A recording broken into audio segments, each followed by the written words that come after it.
शान्ताकारं भुजगशयनं पद्मनाभं सुरेशं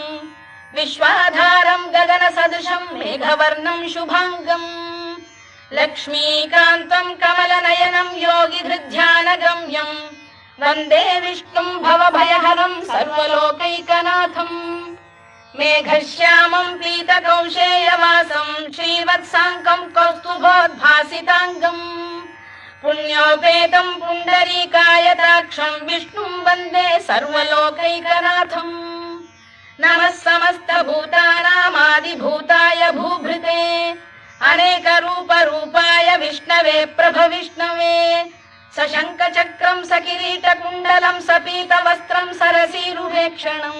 सहारवक्षस्थलशोभिकौस्तुभं नमामि विष्णुं शिरसा चतुर्भुजम् छायायां पारिजातस्य हेमसिंहासनोपरि